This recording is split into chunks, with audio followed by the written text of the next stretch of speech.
PA buat spamen. Kalau misalnya kalian mau bertanya, langsung cut gue aja. Atau enggak abis gue bahas satu soal, biasanya gue langsung nanya kok kalau misalnya kalian ada yang kurang jelas gitu. Oke, kalau gitu gue share screen dulu ya.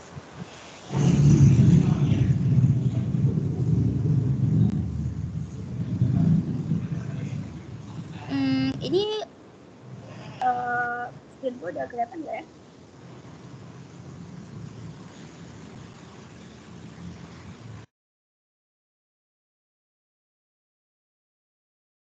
Belum kelihatan, Ken. Oke, wait ya. Oops.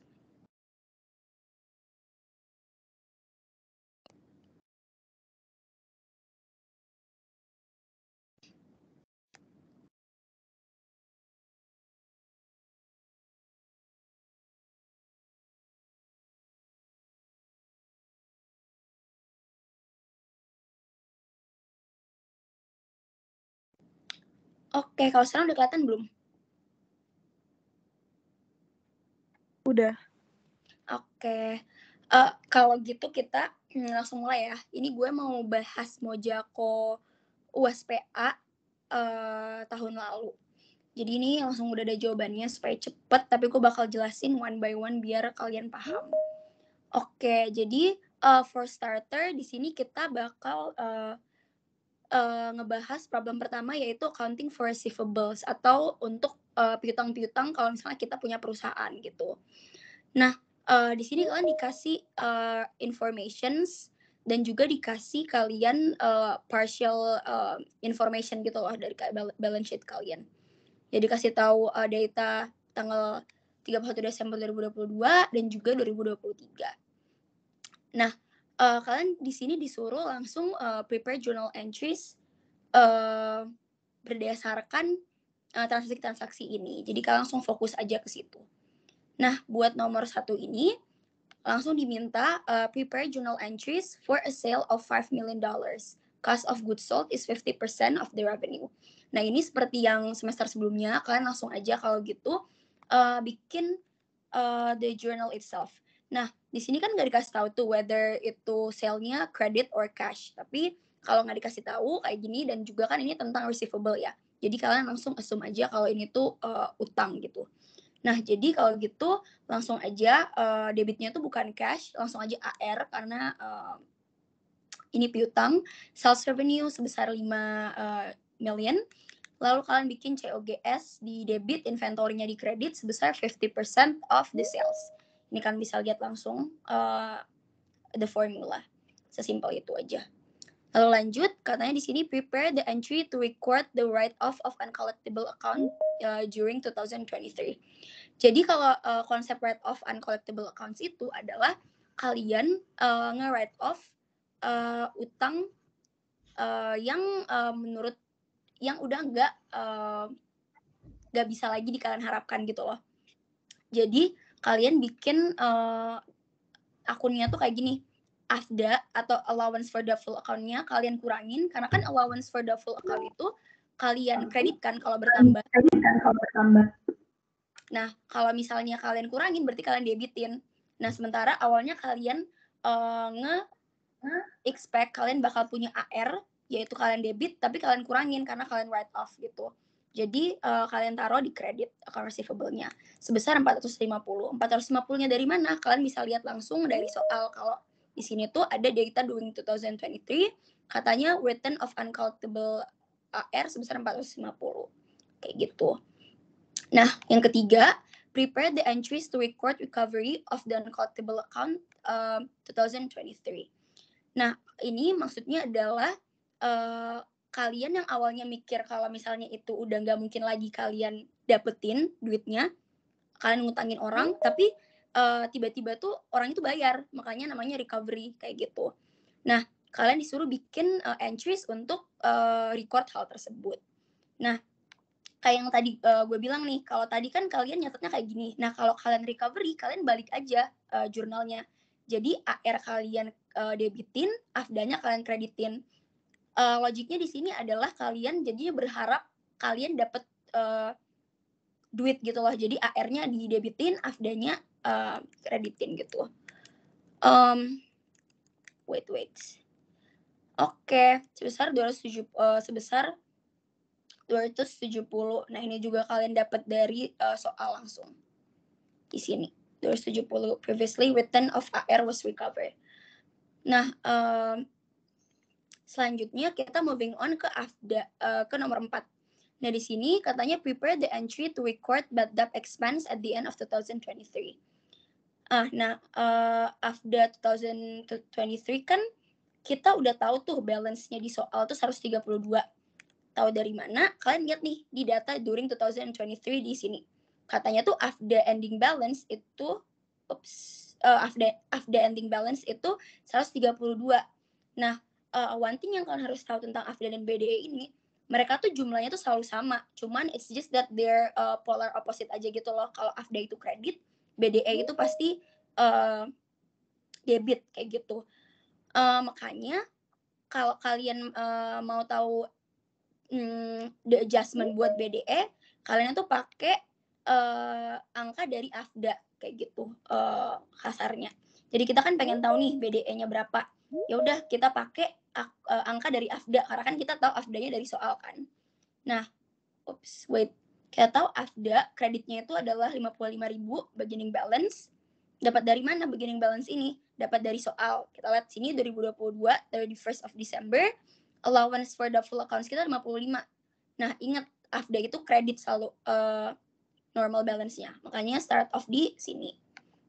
Lalu ada write off tuh. Kalau write off kan debit tuh AFDA-nya. Lihat tadi di sini kita ada write off, AFDA-nya 450. Ya udah taruh di debit. Lalu ada lagi nih recovery.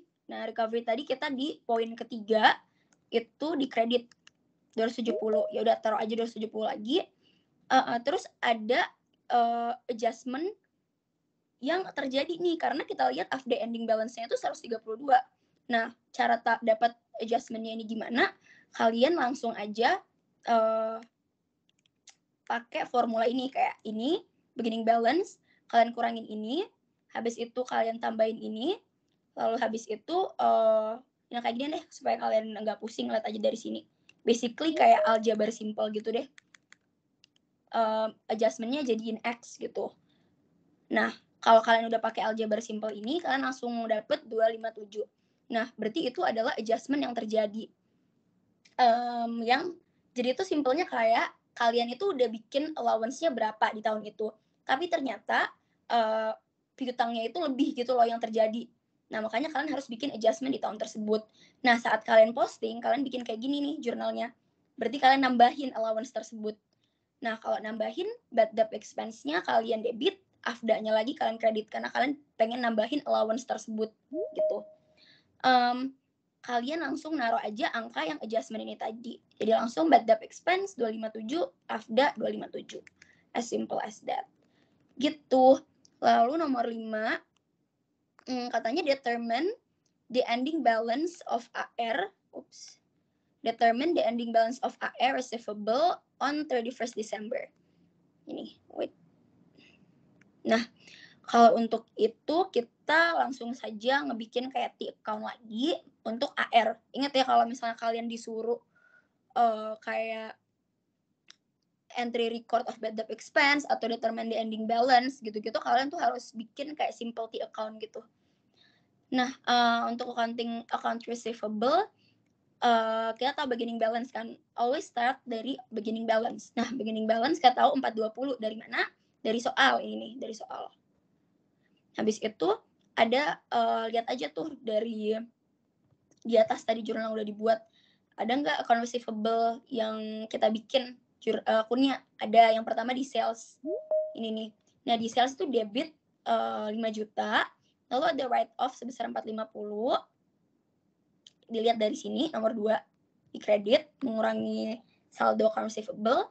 Lalu ada recovery yang tadi juga ada di sini, account receivable bertambah 270. Nah, ya sudah, kalian kayak tambah ini ditambah 5.000, dikurang 450, ditambah 270 lagi. Nah, ending balance-nya sebesar 5.240 di debit. Ini cuman nggak tahu deh kenapa ini taruh di kredit gitu. Tapi intinya debit. Gitu. Udah tahu deh habis itu the ending balance. Lalu moving on ke nomor 6, calculate the net with realizable value of receivable at the end of 2023. Oke, nah kan harus tahu untuk cari itu rumusnya itu adalah account receivable kalian kurangin AFDA. Jadi kalian kan basically kalau ini tuh sebenarnya simpelnya tuh hanya kalian tuh pengen tahu aja AR kalian itu nilainya berapa setelah kalian kurangin dengan kemungkinan utangnya tuh nggak dibayar gitu, piutangnya nggak dibayar. Ya udah kalian kurangin aja piutang yang kalian punya dengan AFDA. Nah, AR ending balance kita kan udah tahu tuh kita dapat dari soal sebelumnya 5,24 nih. Ya udah taruh aja, terus kurangin dengan AFDA ending balance. AFDA ending balance tadi kita udah hitung 132. Ya udah deh, sekarang kita udah tahu NRV kita adalah 5,1. Oke, moving on ke nomor 7. Nah, nomor 7 ini company, it says that company also has notes receivable of 50,000 as February 2023 for 5 months at 15% interest rate. Nah, kalian disuruh bikin journal entry for issuance atau pas dikeluarin, dan juga saat 20 Juli saat itu udah jatuh tempo. Ya udah deh, pas 20 Februari waktu kita issuance kan 150.000 tuh, ya pastinya karena kita nggak nerima cash, debitnya ya udah notes receivable, kreditnya sales revenue sebesar 50.000. Nah, pas udah pelunasan atau jatuh tempo, langsung aja tuh berarti kita pasti bakal dapat cash dong. Nah, cashnya tuh kita nggak mungkin dapat 50.000, pasti ada bunganya karena kita udah ngasih utang kan. Ya udah, ingat buat itu akunnya adalah interest revenue, dan interest revenue itu dikredit sebesar nih 50.000 kali 15% dikali 5/12. Kayak gitu. Kenapa 5/12? Karena dari Februari ke Juli itu adalah 5 bulan. Kayak gitu. Langsung aja kali, kalian dapat segini. Terus sudah deh cashnya, tambah aja note receivable ditambah dengan interestnya. Udah deh segitu aja. Lalu habis ini tuh masih ada accounting receivables lagi. Tapi kalau ada yang mau bertanya mengenai soal ini, ada nggak guys? Langsung aja. Sebelum moving on. Oke, gue anggap nggak ada ya. Kalau gitu kita lanjut lagi ke problem 1.2. Maaf mau nanya. Oke, boleh. Jadi kan yang ada adjustment itu kan berarti bukan ending balance kan adjustmentnya? Bener. Nah, nanti di net realize di net value of AR-nya itu nanti yang adjustment atau yang ending balance? Itu yang ending balance. Oke. Berarti bukan pakai yang adjustment ya? Adjustment cuma ada di T account AFDA-nya aja gitu? Iya, bener. Oke. Thank you. Oke, sama-sama. Jadi buat kalian yang bingung guys, kalau misalnya mau hitung NRV ini, ingat ya ending balance. Gitu. Buat adjustment itu only for kalau kalian pengen posting. Kalau disuruh posting BDE yang terbaru gitu, karena kan bakal ada tambahan gitu logikanya. Ya udah kalian posting deh BDE dan juga AFDA dengan nominal yang udah ada di adjustment ini. Kayak gitu. Oke. Thank you pertanyaannya. Kita langsung lanjut ke accounting for receivables di problem 1.2. Nah, ini tuh gue inget banget banyak yang suka bingung kalau lihat table kayak gini. Tapi basically table ini tuh simple banget guys. Cuman ngasih tahu tentang customer siapa aja sih yang utang di company kita. Terus total utangnya tuh berapa. Terus dikasih tahu nih utang-utang mereka masing-masing itu ada berapa di bagian yang belum jatuh tempo utangnya, terus udah jatuh tempo tapi udah lewat 1 sampai 30 hari, terus udah jatuh tempo tapi udah lewat 2 bulan, 3 bulan, dan sampai over 3 bulan kayak gitu. Nah, di sini juga tuh udah dikasih tahu estimate percentage of uncollectible.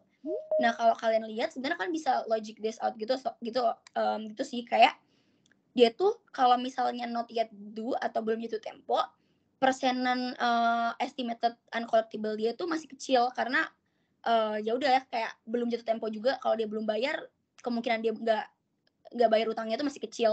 Nah, sementara kalau kalian lihat di over 90 days atau over 3 bulan, persenan dia nggak bayar itu naik jadi 50%. Jadi logiknya itu kalau semakin lama dia nggak bayar utang kan persenan nih orang bakal lari nggak bayar utang itu lebih tinggi kayak gitu. Nah, di sini tuh dikasih tahu aging schedule dari company. Kayak company kita tuh punya aging schedule kayak gini. Terus dikasih tahu kalau yang kita punya dari awal AFDA kita itu 16.000 di debit, tapi itu masih unadjusted gitu. Lalu kita disuruh nih journalize and post the adjusting entry for bad debts at December 31st. Nah, jadi kita itu disuruh ngepost dan juga ngejurnal BDE buat tahun 2022. Nah, gimana cara kita nyarinya? Pakai tabel ini yang tadi gue udah jelasin. Jadi perusahaan itu nyari angka BDE-nya tuh pakai tabel ini. Jadi total dari ini semua not yet due 1 sampai 30 hari, 30 hari sampai 60 hari itu tuh kalian totalin semua, lalu kalian kali sama persenan masing-masing ini berapa. Nah, kayak yang ini ada di Excel, dia tuh langsung aja tuh not yet due amount-nya ada 211.500. Ini tuh dari Ricky, dari Tyra, dari others. Nah, udah ditambah sama juga dengan yang lainnya kayak 1 bulan, 2 bulan, 3 bulan, lebih dari 3 bulan, ditambah semua total utangnya, dikali percentage-nya, jadi dia estimated uncollectible. Nah, oleh karena itu,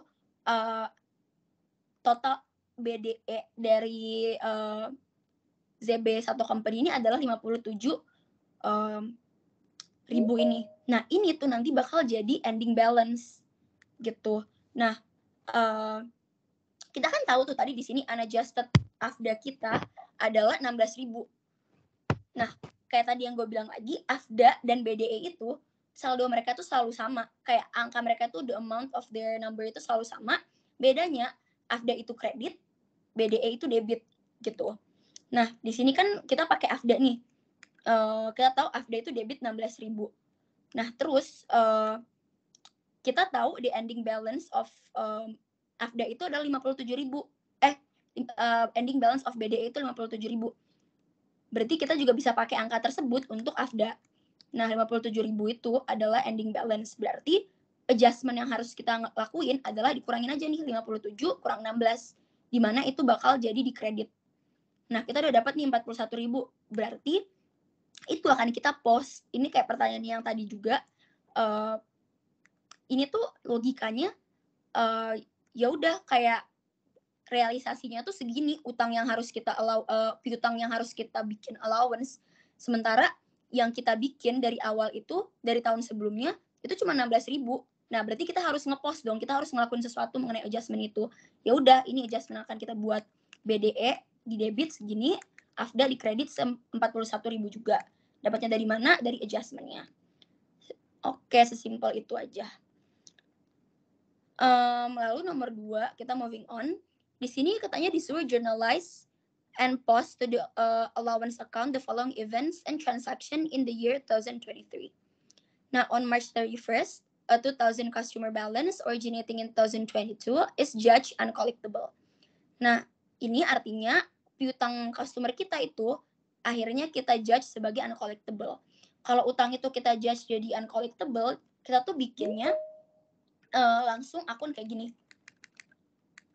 Allowance for doubtful account di debit, account receivable-nya di kredit. Jadi wait ya.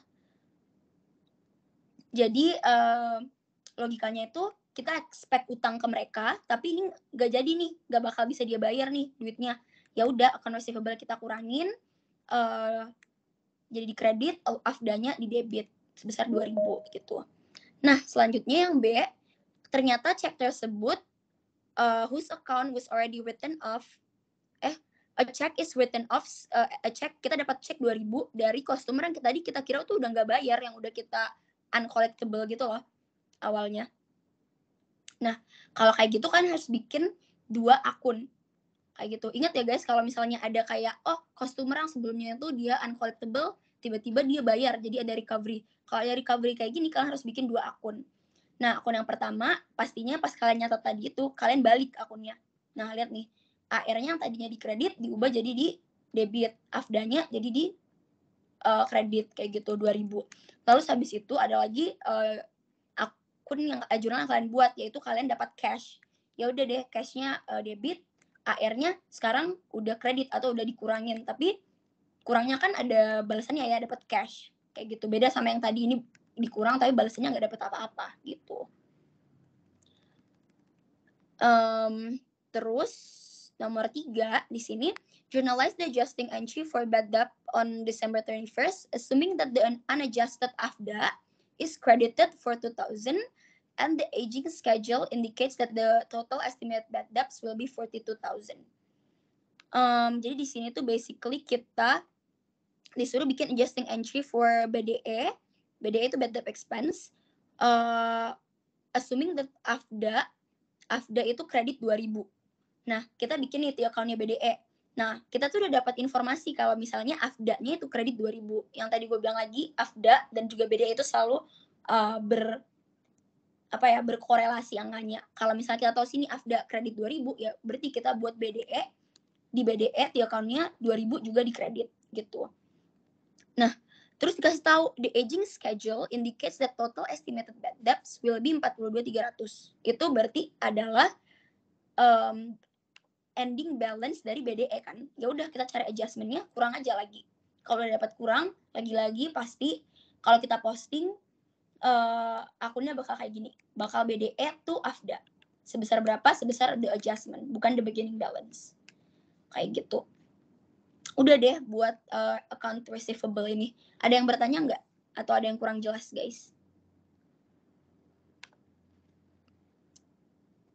Oke, kalau nggak ada, gue Enggak mau nanya. Oke, apa tuh? Yang buat nomor 1 tuh yang 41385 tuh dari mana? Ini ya? Iya. Oke, ini tuh dari kan kalian disuruh, gue jelasin ulang. Nomor 1, kan kalian disuruh cari tahu di adjusting entry for bad debt kan. Nah, kalian itu udah tahu dari bukan dari soal directly sih, tapi dari tabel ini kalau BDE-nya totalnya itu atau the ending balance of the BDE itu adalah 57,385. Dapatnya dari mana? Ini semua dikali amount-nya dengan percentage. Totalnya sama dengan 57. Segini. Ini tuh bakal jadi ending balance dari AFDA dan juga BDE. Nah, kita kan tahu unadjusted-nya itu 16.000. Dari mana data ini beginning balance-nya dapat dari soal. Nih lihat di akhir. Nah, untuk cari tahu berapa sih sebenarnya allowance yang harus kita adjustment karena sebelumnya nggak dibudgetkan gitu, ya udah kurangin aja balance yang terakhir yang lo dapat dari tabel ini, lo kurang dengan beginning balance. Ya udah hasilnya 41.385. Kalau udah dapet, itu yang lo pakai untuk dibikinin akun kayak gini, BDE ke AFDA gitu, untuk ngepost the entry. Oke, ngerti Kak. Makasih Kak. Oke. Lanjut kalau gitu ya. Kalau masih ada bertanya langsung aja guys. Maaf Kak, boleh jelasin lagi nggak untuk nomor 3? Boleh. Nomor 3 ini ya? Yang ini ya? Iya. Oke, kan ini lo dikasih tahu kalau unadjusted AFDA, kita tuh disuruh pokoknya ngebuat adjusting entry lagi. Kayak tadi yang di pertanyaan yang pertama. Tapi lo dikasih tahu kalau misalnya kalau ada unadjusted itu tuh pasti jadi beginning balance kalian. Nah, unadjusted balance di AFDA itu tuh 2.000. Nah, kalau kalian mau ingat bad debt expense dan juga AFDA itu dia tuh selalu sama angkanya. Jadi kalau misalnya ada AFDA kredit 2.000 di account BDE itu pasti di kredit juga 2.000 kayak gitu. Nah, kita udah tahu nih kita punya beginning balance sebesar 2.000. Tapi kan kita pengen tahu nih adjustment-nya berapa. Berarti kita harus cari tahu juga ending balance dong. Nah, ending balance-nya dapat dari mana? Di soal. Nah, di soal tuh dikasih tahu the aging schedule indicates kalau total estimated bad debt bad debt expense will be 42.300. Ya udah deh, kita udah tahu beginning balance-nya 2.000, kita juga udah tahu bakal ada ending balance sebesar 42.300. Ya udah, kalau misalnya ada pertanyaan kayak, oh taunya dari mana dong 42.300 itu di debit kan, kiri debit kan? Ingat kalau misalnya BDE dibilangin dikasih tahu amount BDE itu tuh sudah pasti debit, karena BDE itu normal balance-nya di debit, sementara AFDA itu di kredit. Kayak gitu. Kalau udah ada langsung aja udah tahu nih, kita sekarang cari tahu ini berarti si kuningnya ini. Ya udah langsung aja kurang kayak gini. 42 dikurang beginning balance. Udah deh, itu bakal jadi adjustment kalian. Ya udah langsung bikinin lagi BDE tuh AFDA. BDE debit, AFDA-nya kredit 40.300. Kayak gitu. Kasih Kak. Oke. Ada lagi nggak guys? Kak boleh tanya? Boleh. Misalnya yang nomor 3 nih aku ambil contoh. Nah itu kan debit sama kredit itu kan saling mengurangi ya yang pasti. Nah kalau misalnya di kreditnya itu 2.000, seharusnya ditambah sama 42.300 biar kalau saling mengurangi dia dapat 42.300 bukan sih? Atau aku yang salah ya? Oh iya, wait. Ini tuh sebenarnya ya. Ini tuh sebenarnya ngurang guys. Cuman ini salah ngasih mojakonya yang salah. Cuman ini ngurang. Jadi harusnya 38.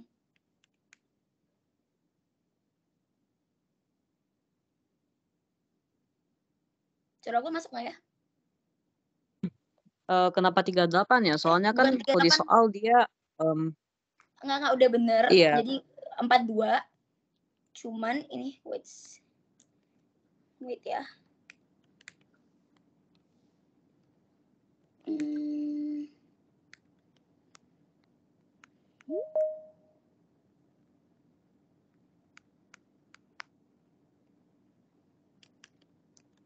Oops.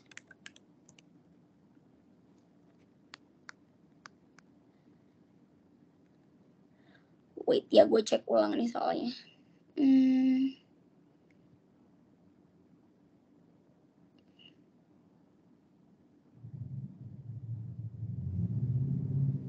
Kayaknya ada kesalahan ini deh.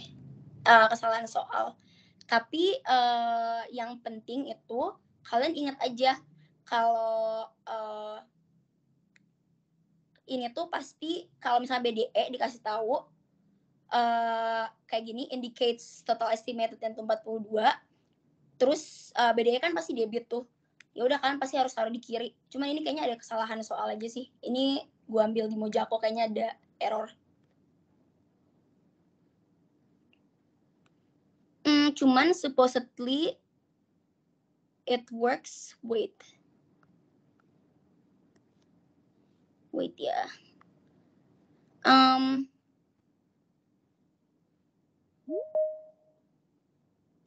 Kayak gitu nanti guys gue go over with this lagi setelah gue make sure. Thank you, pertanyaannya gue next dulu kali ya ke soal selanjutnya. Oke, Kak. Oke. Thank you, tadi pertanyaannya kayaknya ada some mistakes itu deh. Kalau gitu kita moving on aja ke fixed assets. Nah, fixed asset ini tuh selalu masuk di ujian kalian, jadi make sure to pay attention aja. Jadi ini tuh pasti bakal ada di soal kayak konsep gitu loh. Jadi kayak ini tuh basically charity biasanya di soal UAS, seingat gue. Jadi kalian tuh dikasih kayak cash disbursement gini, kayak ini ada sales tax on factory machine purchase segini, terus installationnya segini, bla bla bla. Terus kalian tuh disuruh nge-prepare one compound journal entry to record this payment. Tapi kan kalian itu harus ngasih tahu itu tuh masuknya incurred-nya di mana, apakah itu masuk di machine, truck, atau land improvement, atau building, kayak gitu. Nah, jadi gue udah kasih di sini nih ada materinya kayak how to determine cost of fixed asset. Jadi kayak misalnya ini buat land, untuk land itu apa aja sih yang kalian kapitalisasiin jadi cost land, yaitu all necessary cost untuk land typically include kayak cash purchase price, biaya kalian ambil tanah, terus attorney's fee atau broker's fee, terus kayak property tax, jadi kayak pajak-pajak untuk and other liens to on land assumed by purchaser, jadi kayak accrued property taxes dan juga other liens on land itu juga masuk. Itu untuk land. Jadi kalian ingat-ingat aja itu buat land ya. Terus selanjutnya ada land improvement. Ini tuh biasanya banyak yang salah di bagian land improvement dan juga land, kayak nggak bisa ngebedain. Nah, untuk land improvement itu contohnya apa aja? Kayak driveways, parking lots, fences, landscaping, atau underground sprinkles misalnya. Jadi basically all expenditure yang bisa ngebuat land-nya itu ready for the intended use. Tapi kalau misalnya kayak cost-cost yang unnecessary, kayak misalnya apa ya yang pernah gue baca itu kayak misalnya naruh hiasan gitu di land improvementnya, di atas landnya itu kehitung land improvement atau enggak, itu enggak termasuk. Jadi benar-benar cuma ini aja gitu. Lalu ada buildings. Kalau buildings itu basically ada dua, ada purchase cost dan juga construction cost yang masuk di buildingnya. Purchase cost itu basically kayak attorney's fee dan lain-lain, remodeling, terus kayak architect fees dan lain-lain itu masuknya di buildings. Sementara kalau equipment itu sendiri pastinya purchase price, terus sales tax, terus kayak ongkirnya biasanya kan kalau misalnya let's say mesin equipment kayak mesin fotokopi pasti freight charges-nya tuh tinggi, insurance, terus kayak any expenditure untuk nge-assembling, installing atau testing the unit. Let's say ada company yang beli barang gede banget dan harus dites dulu atau diinstalnya pakai other party fees, itu masuk juga dalam biaya beli equipment atau ngakuisisi equipment tersebut. Ya udah, sekarang kita mulai ke lihat soalnya. Nah, di soalnya ada sales bla bla bla, ada banyak, terus kita tentuin dia itu masuknya di machine, truck, atau land improvement, atau building gitu-gitu. Nah, yang pertama langsung aja sales tax on factory machine purchase atau pajak penjualan dari mesin. Ya udah, itu pasti masuknya di biaya mesin dong. Ya udah, costnya segitu. Lalu painting of and lettering on truck immediately upon purchase. Ya udah, kalau misalnya ini painting dan juga lettering immediately upon purchase, ya udah itu pasti masuknya di truk. Terus instalasi dan testing seperti yang tadi udah gue kasih tahu di bawah, masuknya langsung di mesin. Terus real estate brokers commission on land purchase, ya udah langsung masuk land. Terus insurance premium paid, insurance pasti masuknya di aset tersebut, ya asetnya apa, truk, ya udah berarti masuknya di truk.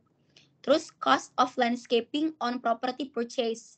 Nah, biasanya banyak salah nih kalau denger kayak gini langsung dimasukin di buildings atau enggak di land. Tapi kalau misalnya ada kata landscaping, langsung aja kan masukin di land improvement. Terus cost of paving the parking lot, bla bla bla.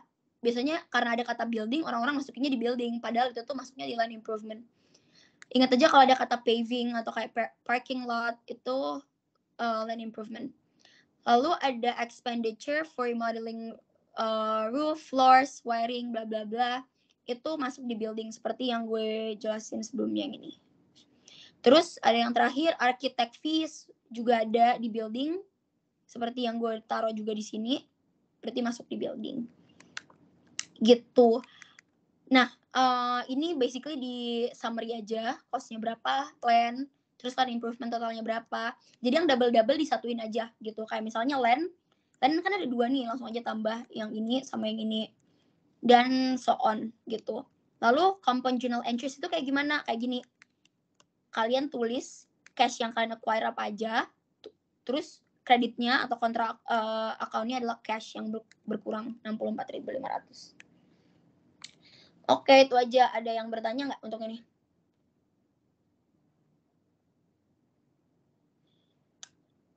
Oke. Kalau nggak ada, kita langsung lanjut aja ke fixed asset, natural resources, dan juga intangible asset. Tapi ini lebih ke hitung-hitungannya untuk depresiasi. Nah, ini gue ada materinya dikit. Nah, ini adalah rumus dari annual depreciation expense calculation. Jadi ingat aja kalau misalnya straight line method, gampang lah ya, langsung dibagi aja sama useful life. Tapi kalau declining balance method, itu kalian pakai book value. Book value itu apa? Cost fixed asset kurang accumulated depreciation to date. Dan dikali 2. Nah, namanya juga declining balance method, double declining. Jadi emang dikali 2. Terus units activity of method, itu caranya dengan units of activity during the year dibagi dengan total units of activity dikali depreciable cost. Depreciable cost itu apa? Itu adalah cost dari fixed asset tersebut dikurang residual value. Oke. Kita langsung lanjut ke soal. Nah, di soalnya ini udah dikasih tahu nih ada asetnya oil mine, ada franchise, dan juga ada machinery. Nah, ini udah dikasih tahu nih purchase date-nya berapa, purchase cost-nya berapa, ada residual value-nya apa enggak. Terus kan dikasih juga depresiasi metodenya per aset-aset tersebut. Nah, yang pertama disuruh calculate the depreciation expense of each year for 3 years. Nah, sekarang kita mulai dari franchise-nya dulu. Nah, franchise-nya itu kan kita diminta sampai 3 tahun doang ya. Dan kita juga dikasih tahu ini cuma straight line method. Ya udahlah, langsung kayak gampang aja. Cari book value-nya dulu. Book value-nya 40.000 dikurang residual value. Tapi kan nggak ada residual value-nya. Jadi langsung 40.000. Nah, the next year langsung aja 40.000 ini tuh dibagi dengan dibagi dengan useful life-nya. Useful life-nya kan 3 tahun. Aduh, ini enggak ini lagi.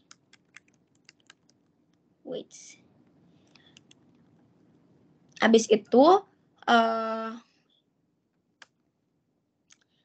ini langsung aja. Aduh, udah deh. Pokoknya kalian langsung aja bagi sama tahunnya. Tapi ini beda sendiri. Soalnya kan dia mulainya dari 1 April ya. Jadi di adjust jadi 7,5. Nah, ACCD per tahun itu jadinya segitu.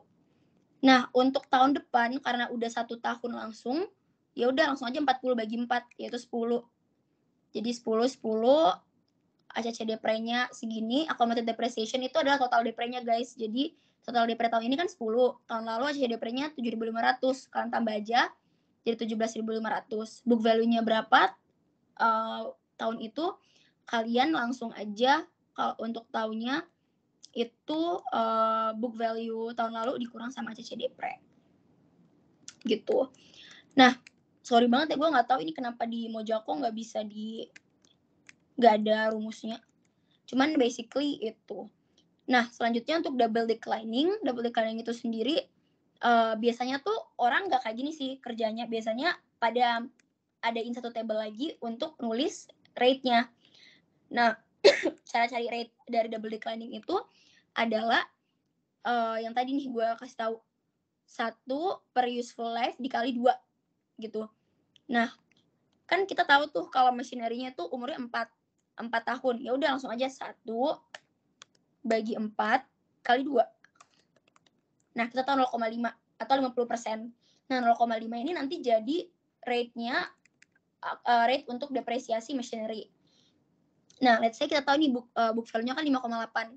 5,8 ini kita cari the depreciation expense dengan cara langsung aja 58 dikali sama 50% atau 0,5 50% jadi. Nih. Langsung aja ini itu bakal jadi depre expense-nya. Wait ya. Oke. Nah, untuk double declining ini sendiri, ini tuh gedenya di awal, tapi di akhirnya tuh dia jadi sangat kecil karena dia tuh make angka yang dikaliin rate-nya ini adalah book value-nya, di mana book value-nya kan tuh semakin lama semakin kecil karena dikurangin sama total accumulated depreciation. kayak ini 2,9 langsung 5,8 langsung dikurang 2,9, hasilnya 2,9 kan. 2,9 ini dikali 50% hasilnya segini, 1,4. Nah, habis itu accumulated depreciation kita langsung dong dapat segini, 4,3. Ini depre tahun ini ditambah depre tahun lalu. Langsung aja kurang dengan book value yang pertama, hasilnya 1,4. Jadi ngecil-ngecil mulu kayak gitu. Makanya biasanya orang decided untuk ambil double declining supaya expense dia di tahun-tahun selanjutnya tuh sangat kecil gitu buat deprenya. Nah, untuk units of activity ini agak beda sih cara kerjanya Mojako. Dia itu nyari dulu deflation cost per unit dia.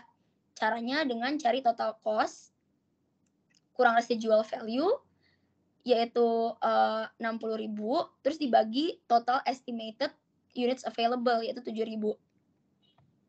Nah, 7.000 udah tahu dong dari soal 7.000 ini.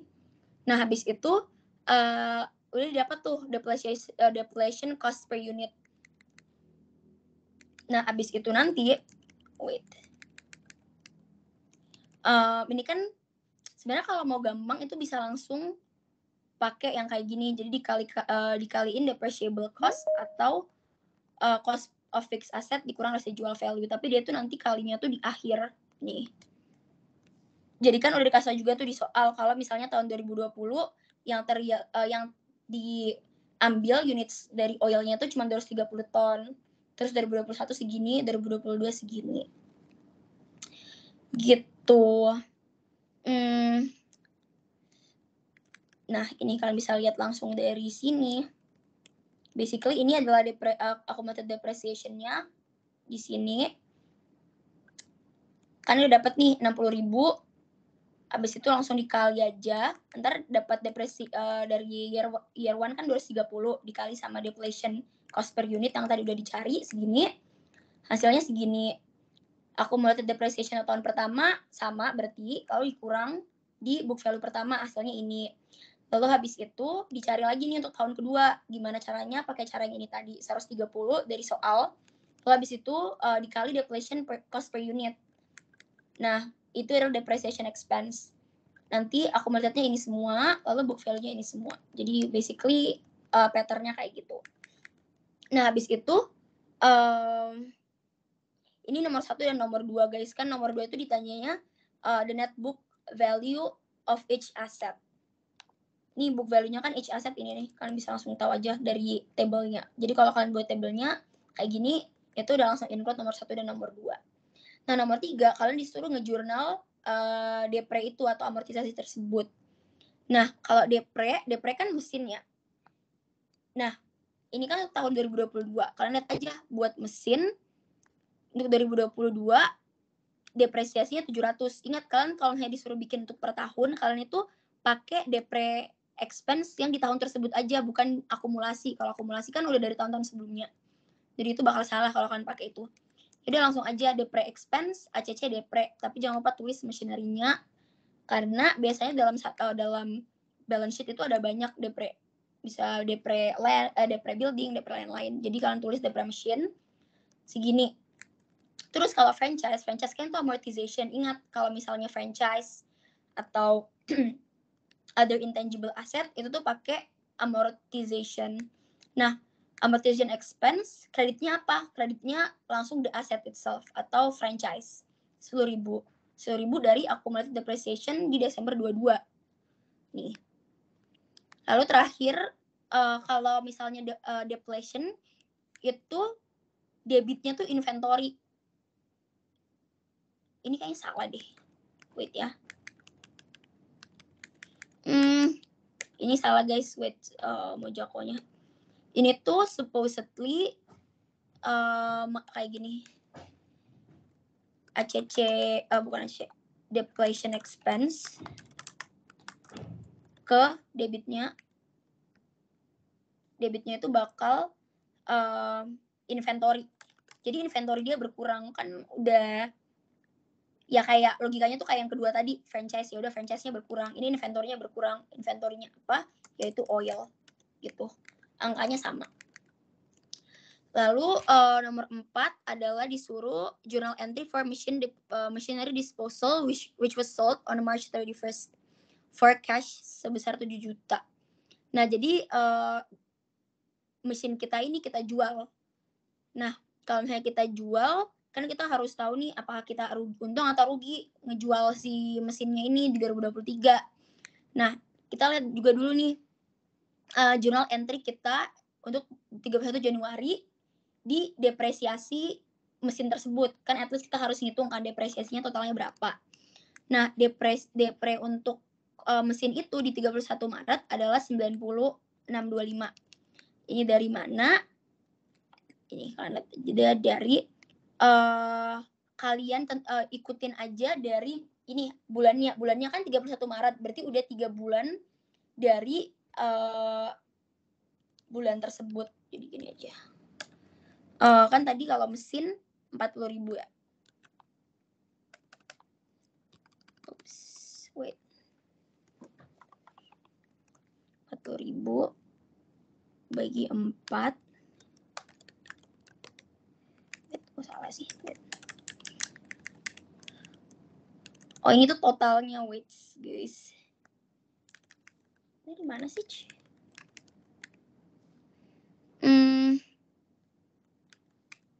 Pokoknya depreciation expense-nya itu 90.000 untuk 31 Maret 2023. Ini jurnalnya tuh sama aja kayak biasa. Terus habis itu berarti kita tahu dong bukan 40 deh. Itu franchise. Ini pokoknya kalian terusin aja table ini. Terus tabelnya ini tapi dia sampai 31 Maret, berarti 3 bulan kan. Ya udah deh, ntar kalian bakal dapat angka 90.000. Lalu kalian berarti tahu dong current book value of machinery itu segini. Tahu dari mana? Nanti kalian kurangin dengan ini. Jadi book value kita yang tahun 2022 kan segini, 725 nih. 725 ya udah kalian kurangin dengan 90 karena itu udah ke depre. Nah, itu adalah nilai dari mesin kita. Nah, tapi kita tuh nge-sold dengan harga 7 juta, sementara harganya tuh value asli mesin itu cuma 600. Ya udah berarti kalian gain segini, dari mana dikurang aja langsung. Nah, berarti kalau kita bikinin jurnal langsung aja cash 7 juta. Habis itu ACC depre atau depresiasi dari mesin itu sebesar segini, itu tuh total akumulasinya. Ini kalian tambah ini semua. Ini kan yang terakhir 5,75 kan. Kalian tambah aja dengan 90, jadi segini. Lalu habis itu kreditnya tuh mesin kita yang udah hilang, udah kita jual sebesar 5,8 atau sebesar the purchase cost. Habis itu gain on sale kita berapa? Ya udah yang kita hitung tadi. Kayak gitu. Kira-kira ada pertanyaan nggak mengenai ini?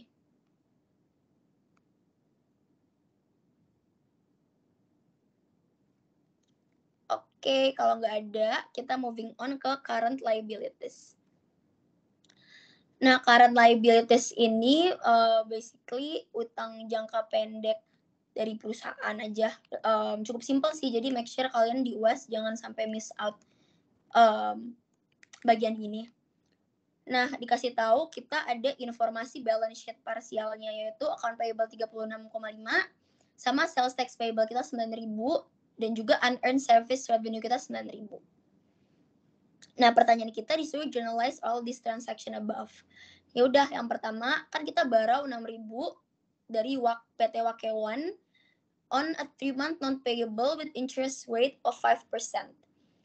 Berarti untuk yang pertama kita langsung nggak usah pusing-pusing dulu ngelihat interest rate-nya karena kan masih Juni 1. Langsung aja kita dapat duit nih cash. Kreditnya utang yaitu notes payable PT Wakewan. Terus June kita ngebayar tax office for sales taxes collected in December 2021. Kalau udah ada kata paid berarti udah pasti kita duit keluar, cash berarti kredit. Apa yang dibayar sales tax payable. Nah, yaudah itu kita kasih di debit. Jadi kayak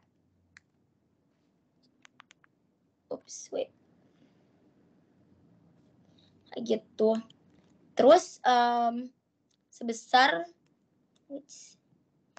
ini 9.000 dari mana? Dari soal langsung kita dapat nih sales tax payable 9.000 gitu. Habis itu June 11, smartphone A total sales were 2.800, which includes a 10,000 sales tax. Wait. Nah, jadi kita,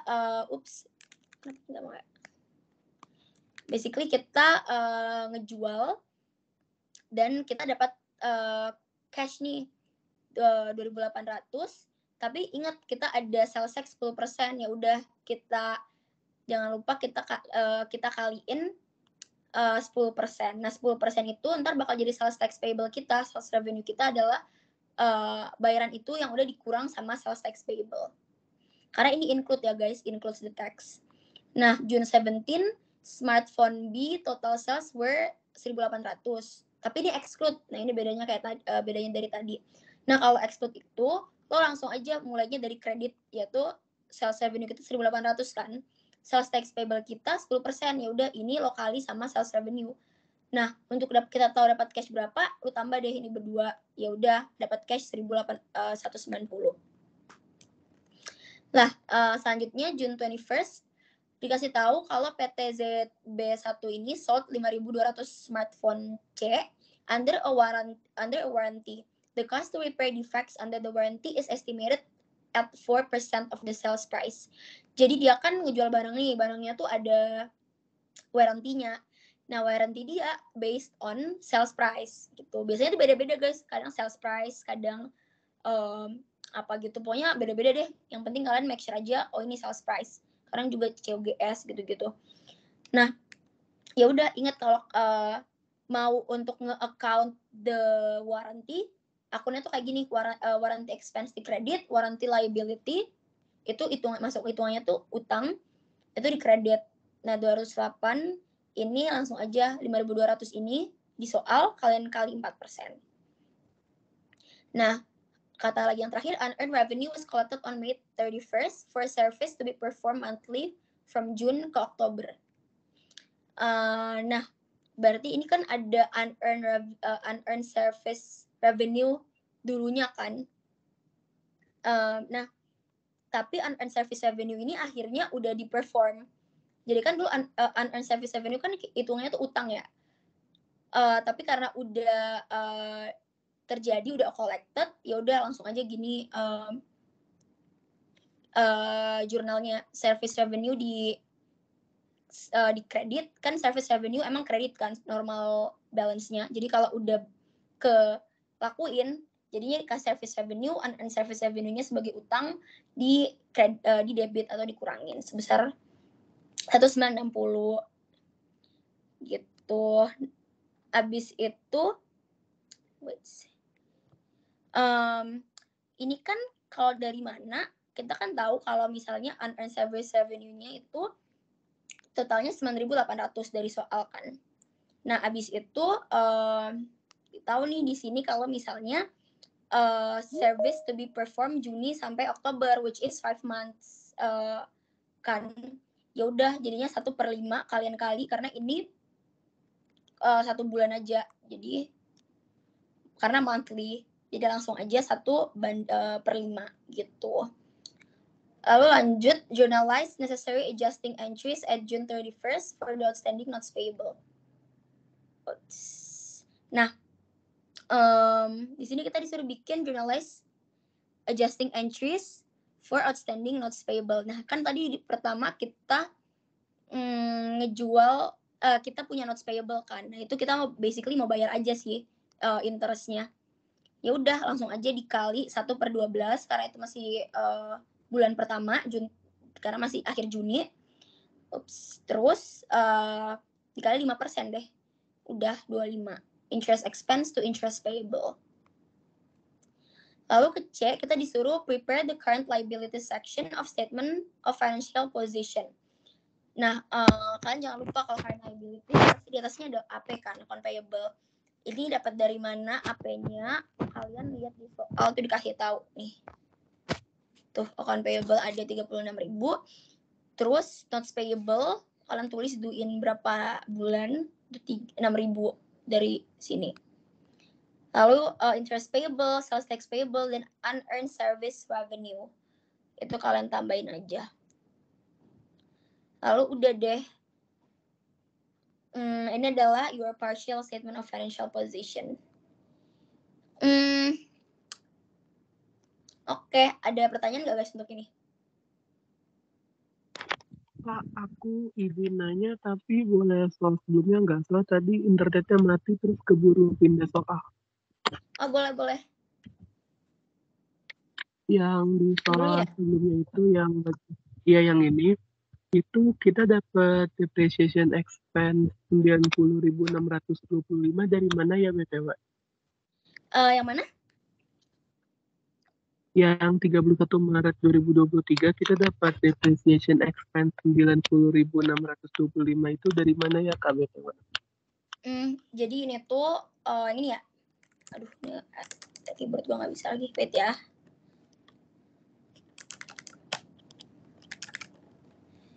Wait.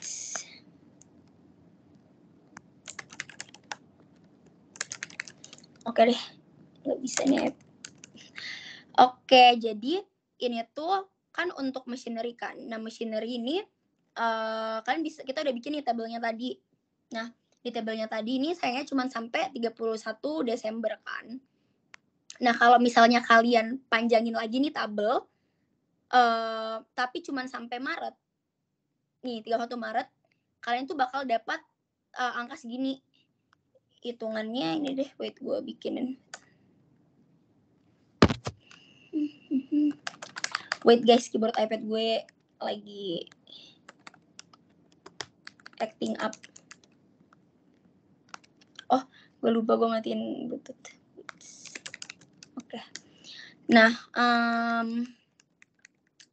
wait ya. Karena kalau lihat declining balance method itu, kalian langsung aja kali with the useful life kan. Jadi kan ingat nih, declining balance itu pas kalau double declining, the formula itu 1 per useful life kali 2 kali book value, atau orang-orang tuh biasanya bikin rate rate-nya itu 50%. Rate-nya itu dapat dari mana? Basically cuman ini 1 per useful life kali 2. Nah, ntar itu kalau dapat rate-nya dikali-kaliin deh sama book value yang ntar lo dapetin kayak gitu. Kayak contohnya ini nih, gue kasih lihat, mungkin agak confusing bagi kalian. Kayak ini, kita kan mau cari depreciation expense di tahun kedua 31 Desember. Itu ini langsung aja kita kali dengan 50%. Oops.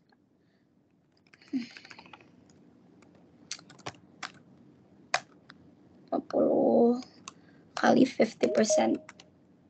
Nah, terus untuk ini dapatnya langsung dari ini book value tahun sebelumnya, kalian kali dengan, aduh lupa ya gue, itu bukan angka, 2.900,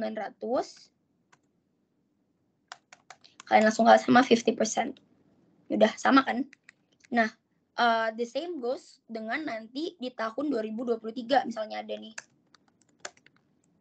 Nah, itu tuh nanti depre-nya tuh bakal ini dikali 50%. Aduh, nggak bisa lagi. Kali 50%. Nah, ini tuh for the whole year di Desember 23. Tapi karena ini itu cuman barang kita tuh dijual tanggal 31 Desember, berarti depresiasi yang harus kita hitung itu maksimal cuma sampai 31 Maret dong, bukan Desember. Ya udah, Maret itu bulan ketiga kan, itu juga di akhir tanggalnya. Ya udah, berarti kalian langsung aja ini kalian kaliin 3 per 12. Nah, ini 90.62,5 sama dengan ini. Sorry, nolnya gue kekurangan deh. Tapi itu intinya. Kira-kira paham nggak, atau gue masih terlalu cepat jelasinnya? Oke, udah clear Kak. Sama paling satu lagi yang pas current liabilities, aku mau nanya. Oke, wait. Kenapa tuh? Yang tanggal 21 Juni kan kita jual seharga 5.200 kalau nggak salah. Tapi itu nggak di jurnal Kak? Wait ya. Oops. Kenapa? Tanggal yang 21 Juni ya? kan kita harga 5.200, tapi itu nggak di jurnal Kakak penjualannya?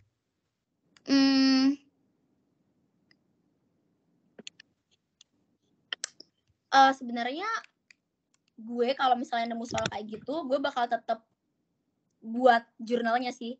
Cuman ini kan gue pakai Mojako ya. Jadi hasil ininya Mojako. Jadi itu dari sini dia langsung nulis aja sih warranty expense-nya. Cuman kalau gue bakal nulis, kalau gue lagi ujian gue bakal nulis sih. Jadi gue bakal tulis, misalnya gue bakal tulis, gue assume, enggak ding, ini pasti bakal, gue bakal, let's say gue assume itu penjualannya cash. Ya udah gue bakal tulis cash to sales revenue sebesar 5.200. Cuman gue tahu like the inti dari soal ini tuh dia pengen tanya lo ini warranty expense dan warranty liability. Cuman kalau kalian dapat kayak gini, just in case aja kalian bikin aja lagi satu jurnal untuk nge-route penjualannya. Oke, makasih Kak. Oke, kalau gitu kita lanjut ke non-current liabilities. Sebenarnya ini masih banyak banget lagi guys. Wait ya, kita langsung moving on ke non-current liabilities. Di sini basically kita nge-issue 2 bonds to finance its new project. Jadi kan ini basically perusahaan itu ngeluarin surat utang supaya dia dapat duit dan bisa ngelakuin whatever that they're doing kan, kayak misalnya bikin project atau apapun. Nah, PT ZB1 ini dia tuh bikin 2 bonds A dan bonds B. Face value itu adalah harga bonds yang sebenarnya. Dan ini adalah quoted price atau dia jual tuh seharga apa. Ini tuh persen ya guys. Jadi 102% sama 98% gitu. Terus ada issuance date, ada duration, terus ada contract interest rate dan lain-lain. Nah, yang pertama kita langsung lihat aja instruksinya. Prepare issuance journal of bonds A for yang pertama issuer atau yang ngeluarin sama buyer. Ya udah kalau kita ngeluarin surat utang langsung gampang aja, kayak cash, kita pasti dapat cash sebesar 6.120 karena ini bonds A. Dari mana ini? Dari kita kali face value-nya dengan the quoted price. Jadi kita ini ngejual bonds A itu lebih banyak, lebih tinggi harganya daripada harga aslinya, atau biasanya dibilang premium gitu, 102% dikali the face value. Bonus, lalu kreditnya adalah bonus payable. Bonus payable tetap juga sama aja angkanya. Nah, untuk buyer itu tuh dia debitnya adalah investment in bonds karena dia beli surat utang itu kan dalam bentuk sebagai investasinya dia gitu kan. Sama juga angkanya. Kreditnya apa? Cash karena ya udah dia keluarin duit kan untuk bayar si perusahaan ini. Lalu kita lanjut nih nomor 2. Prepare journal entries and a schedule table to record interest payment and discount amortization of bond B. Bond yang ke B. Assume that the annual interest is paid every 31st of December. Lalu bikin straight line method. Nah, ini kan harus ingat nih amortization table-nya. Ingat ada date, interest paid, interest expense, amortization, dan juga carrying value. Untuk bonds B, ingat dia kan karena ada dia tuh di-issue at discount, berarti ada selisihnya dong. Nah, selisihnya itu ntar bakal di kolom amortization.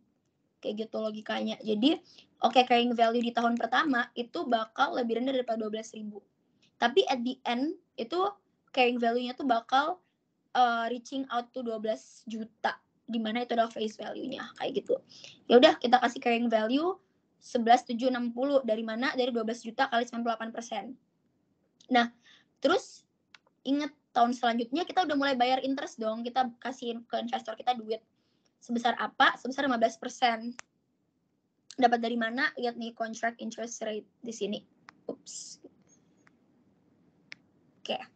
Ya udah kali 15 aja. Lalu habis itu kalian jangan lupa bikin amortization-nya juga. Amortization-nya ini 48 dari mana? Dari diskon kita atau selisih harga asli dan juga quoted price kita tuh berapa? Oh, kita tahu nih 240. Nah, durasinya kan 5 tahun, bagi 5 aja, 48. Jadi taruh 48 di amortization setiap tahun. Nah, untuk interest expense-nya ini berapa? Ya udah interest paid-nya ditambah sama amortization-nya gitu. Jadi amortisasi kita itu kan kerugian kita ya, bukannya kayak kasarnya kerugian gitu. Ya udah itu tuh ntar kita masukin sebagai interest expense kita. Kayak gitu. Lalu carrying value di tahun selanjutnya itu bakal carrying value tahun sebelumnya ditambah amortization. Kayak gitu terus sampai tahun terakhir gitu. Nah, kan kita disuruh bikin jurnal untuk nge-record ini akan interest payment-nya. Ya udah untuk Desember 2022 kita tulis tuh interest expense yang kita keluarin 1,8. Tapi kan kita cuma ngeluarin cash 1,7 kan, karena 48-nya itu sebenarnya amortisasi kita. Ya udah pakai akun yang namanya bonds payable untuk jadi kreditnya gitu. Nah, lalu di sini ditanya tuh calculate the carrying amount of bonds B di December 31st 2023. Nah, kita udah buat kan di sini di table kalau misalnya carrying value-nya itu adalah ini 11.856. Ya udah langsung aja taruh di sini 11.856 gitu. Nomor 4, on January 1st 2024, 50% of bonds were redeemed by PT ZB1. Jadi bondsnya tuh di redeem guys. Nah, kalau di redeem ini udah dikasih tahu di sini kalau misalnya redemption price itu adalah 5.250 atau harga bond kalau di redeem. Nah, kalau misalnya gini, lihat. Kalau misalnya kan kita udah bilang nih cash yang akan kita bayarkan kalau kita nge-redeem bonds itu 5,250 kan. Terus sementara 50% of the face value itu 6 juta. Dapat dari mana? Dikali 50% the face value of the bond itself. Nah, dari sini tuh ada selisih. Yaitu adalah ada gain on redemption gitu. Nah, itu tuh harus kita catat. Ya udah kita bikin jurnalnya kayak gini, bonds payable di kredit. Kan tadi lihat nih, pas kita ngekeluarin, kita bikin bonds payable-nya di kredit kan. Kita ngelakuin penjualan bonds payable-nya di kredit. Nah, saat kita udah redeem bonds itu, kita tuh balikin ya tuh bonds payable kita debitin. Nah, sebesar 6 juta karena itu adalah face value bonds redemption-nya setelah 5 tahun, setelah 50%. Terus cash yang kita keluarin cuma 5.250 kan. Ya udah ada gain-nya tuh, selisihnya. Udah deh, buatnya kayak gini aja. 750. Oke, ada pertanyaan nggak guys mengenai ini?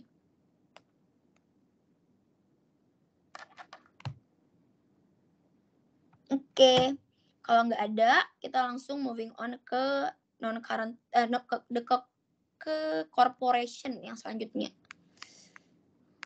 Oke.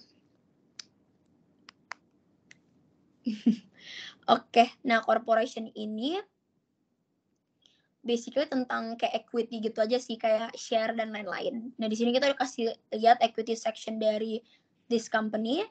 Lalu kita dikasih tahu transaction yang udah happen. Ya udah disuruh prepare the journal entries for transaction sama prepare shareholders equity section. Ya udah kita bikin jurnal satu-satunya dulu. Nah, yang pertama March 21 katanya itu nge-issue 50 shares to acquire land. And the value of land itu is not readily determinable.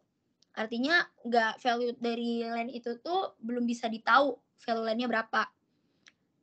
Nah, tapi the market price of ordinary share itu $43. Oke. Nah, jadi kita ini basically ngebeli tanah, tapi yang kita nggak tahu harganya dengan dengan ngeluarin dengan ngasih share kita gitu. Nah, karena kita nggak tahu land itu harganya berapa, ini ada di sini. The acquisition of non-current assets will be determined by the value of which is more readily determinable. Oleh karena itu, karena market value dari ordinary share kita itu lebih gampang atau lebih duluan ditahu harganya dari si tanah itu, jadinya transaksinya tuh make harga si ordinary share kita. Oleh karena itu kan kita tahu 50.000 share tuh yang kita pakai untuk land. Ya udah, kita assume harga landnya itu adalah 50.000 kali 43 atau harga share kita. Itu 2.150.000 nih. Nah, share capital kita atau share yang sebenarnya kita keluarin adalah 5.000 tapi dikali 20. 20 dari mana? Dari sini kalian harus lihat nih. 20 par value, selalu dikasih tahu di soal. Itu adalah harga asli dari saham kita. Nah, selisihnya ini adalah untung kita atau yang biasanya ditulis sebagai share premium. Share premium kita adalah 1150 hasil kurangan dari ini. Oke, selanjutnya kita moving on yang kedua nih. Isu di 2 bulan April ini kita nge-issue 30,000 shares for each at 50 per share. Ya udah, kalau kita ngeluarin saham berarti kita dapat duit dong, pasti ada timbal baliknya. Ya udah, kita dapat saham seharga 50 sebanyak 30.000. Ya udah, kali aja 30.000 kita kali 50 atau harga saham di pasar. Nah, kredit kita, share capital kita, ya udah pakai harga par lagi 30.000 kali 20 cuma 600 sebenarnya yang kita keluarin. Selisihnya share premium, udah dikurang aja share premium ordinary share gitu. Lalu di Mei kita nge-issue 16 shares untuk renew trademark kita, trademark logo. The fair value for trademark renewal is unavailable. Market price for ordinary share was $30. Ya udah, kalau kayak gitu, kalau misalnya nggak diketahui harganya, bla bla bla, kan langsung aja pakai harga dari share kalian di harga pasar ya, bukan par. Ya udah, langsung aja 16.000 dikali 30, 480 untuk trademark cash asetnya yang kita dapat. Sama lagi seperti tadi, share capital pakai par, share premium adalah selisih. Berarti untung kita 160 gitu. Di June kita dapat purchase 10,000 shares for cash at $20 per share. Jadi basically ada perusahaan tersebut itu ngebeli kembali sahamnya. Oke, kalau ngebeli sahamnya kembali, ya udah nggak usah nulis-nulis share premium atau yang lain-lain, langsung aja nulis kita dapat treasury stock sebesar berapapun yang kita bayarkan saat itu.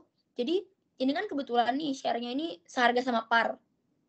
Tapi kalau misalnya di atas harga par atau whatever price they want, itu tetap kalian tulis jadi itu harga yang kalian pakai untuk menentuin treasury stock.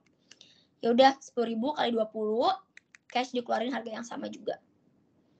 Lalu di August kita sold 5.000 treasury shares for cash at $30 per share. Nah, kita dapat duit nih 5.000, dapat duit dong kalau kita udah sold. Ya udah, berapa? Itu 5.000 kita kali 30. Nih 150.000. Nah, share capital kita buat treasury stock itu adalah 5.000 kali 20. Kenapa kita kali 20? Karena kan kita beli treasury stoknya itu harga 20 kan. Lalu ada share premium kita, ya selisihnya aja sih. Ya udah dapat 50. Jangan lupa kalian pakai slash itu TS, bukan Taylor Swift, itu treasury stock, atau enggak yang sebelumnya OS atau ordinary share. Jangan lupa karena itu dikasih poin juga. Wait. Oke.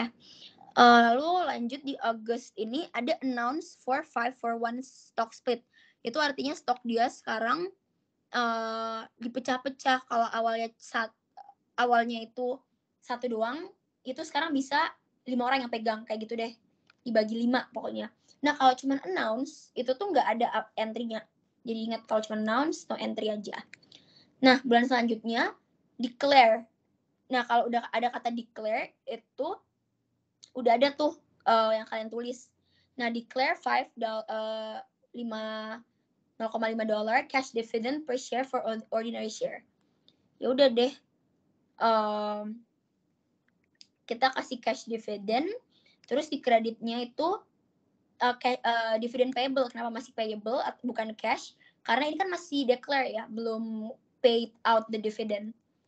Gitu. Nah, ini sebesar kan 0,5 tuh cash dividendnya, sebesar ini hitungan sekarang outstandingnya ada berapa. Nah, ini nih yang lumayan PR kalau kalian mau tahu ada berapa sih sekarang common stock outstanding kita untuk ordinary share. Nah, caranya adalah kayak gini. Nah, kan kita tahu nih kalau misalnya before split ini kita punya 500. Habis itu kita juga terbitin 96 lagi share baru. Nih, 500 ini dari mana? Dari sini nih ada tulisan 500 issue. Jadi itu 500 yang udah keluar sekarang saham. Nah, 96 dari mana? Ya dari yang udah diterbit-terbitin ya, dari tadi ada 50.000 yang diterbitin. Ada 30.000 juga shares. Terus ada 16.000 shares juga. Ini tuh banyaknya shares ya guys, bukan harganya. Nah, kalau dari yang sebelumnya kan totalnya segini nih yang udah diterbit-terbitin. Ya udah kita tahu common stock kita totalnya segini. Tapi tadi jangan lupa kita udah bilang kalau ada announcement segini, ada 5 for 1 stock split. Jadi ya udah langsung aja dikali 5. Jadi sekarang shares kita yang ada di dunia tersebar itu adalah 2,9 juta shares, lembar shares gitu. Berarti kalau kita mau cari tahu di dividennya ya udah 0,5 dikali banyaknya tadi itu, yaitu 2 jutaan itu tadi. Udah deh hasilnya segini. Lalu di Oktober, Brock Lesnar Limited register shareholders who are eligible for the dividend. Itu nggak ada entry sama sekali, bukannya no entry. Terus paid dividend declare in September. Nah ini nih yang kayak gue bilang tadi, kalau misalnya udah paid berarti kreditnya cash, debitnya dividend payable. Sebesar sama. Lalu selanjutnya di Desember katanya earn net income 130.000. Nah, kalau kayak gini langsung aja dibikin kan kalau net income itu sama aja dengan retained earnings kan. Jadi kalau ada kayak gitu kalian langsung aja bikin akun retained earnings which is di kredit. Terus debitnya kalau kalian masih ingat itu income summary kayak untuk nutup gitu. Ya udah 130. Terus ini juga dia nutup lagi retained earnings kepada cash dividend pakai angka dari dividend payable tadi. Udah deh, lalu selanjutnya disuruh bikin shareholders equity section. Ya udah, ini parsial kan harus hafal nih nama-nama akunnya, agak PR sih. Jadi basically stockholder equity itu bakal ada paid akun di bawahnya paid in capital, lalu dikasih tahu nama-nama akunnya kayak capital stock, share premium. Terus kalian harus menulis kayak par value, terus shares authorized-nya berapa, yang ke issue berapa, yang ke outstanding berapa. Terus kalian hitungin deh kayak gini. Ini basically angka-angka yang udah di atas tadi kok guys. Kayak ini common stock. Ini kan basically kita pakai angka yang ada di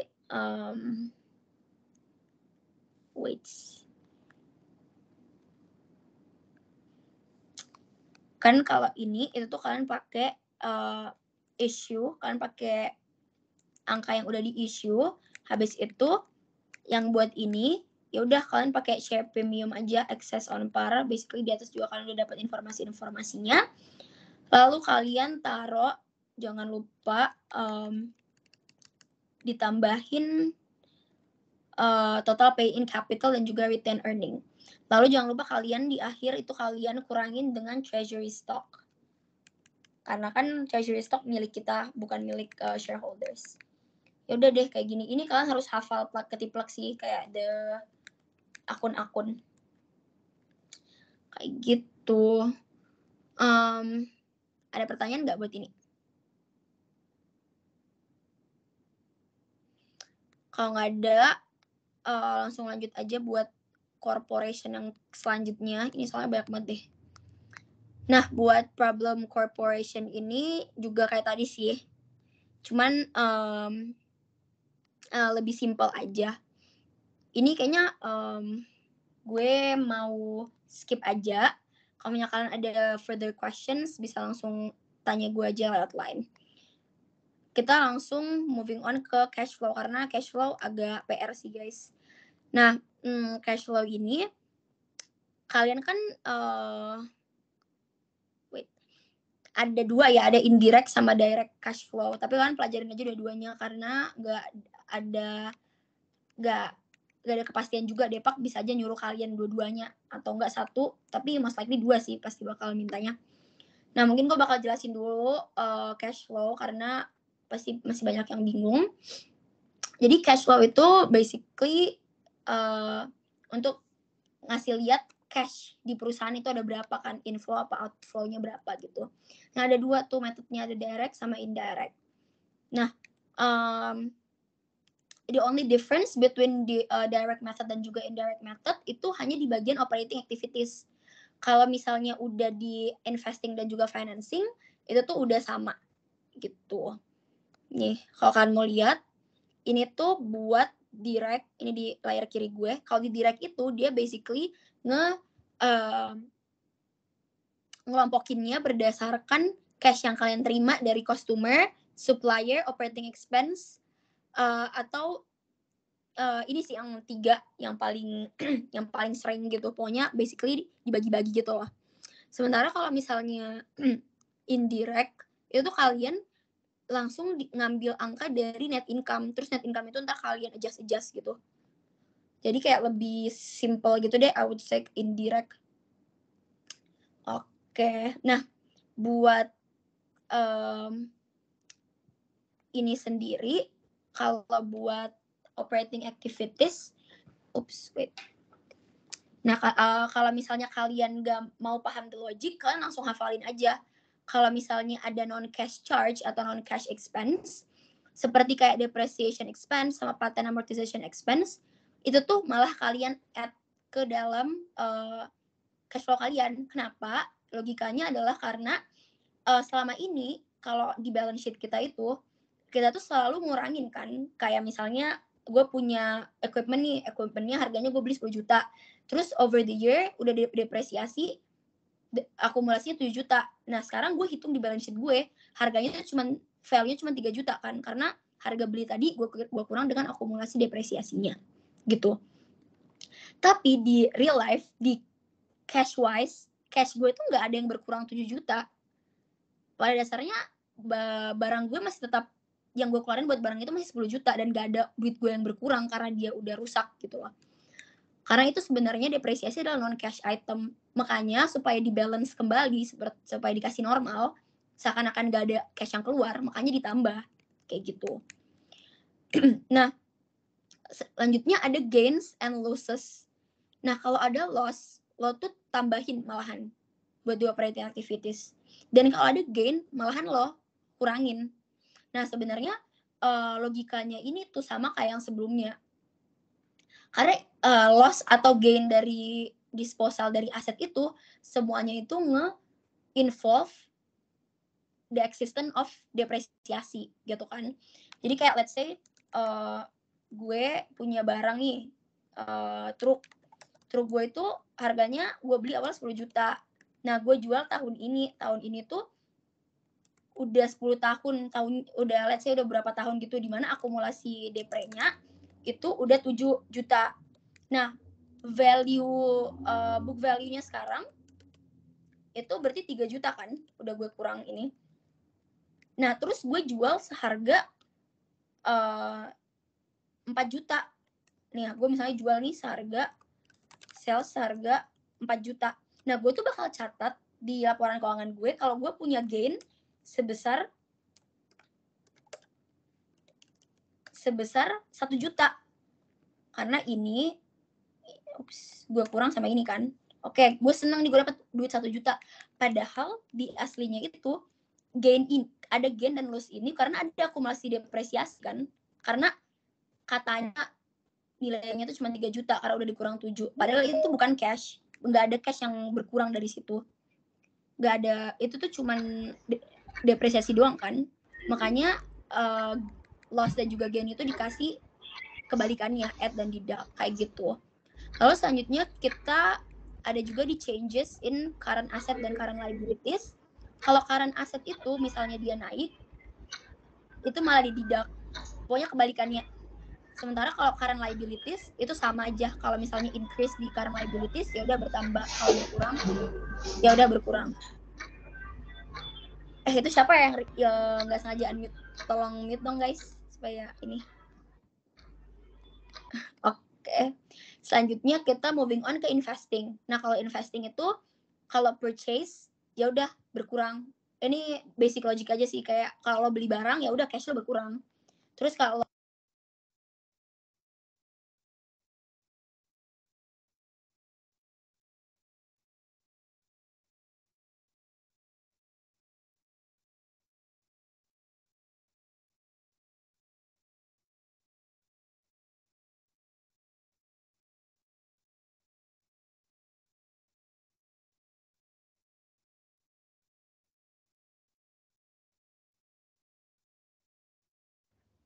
Kak, sorry, mic-nya mati.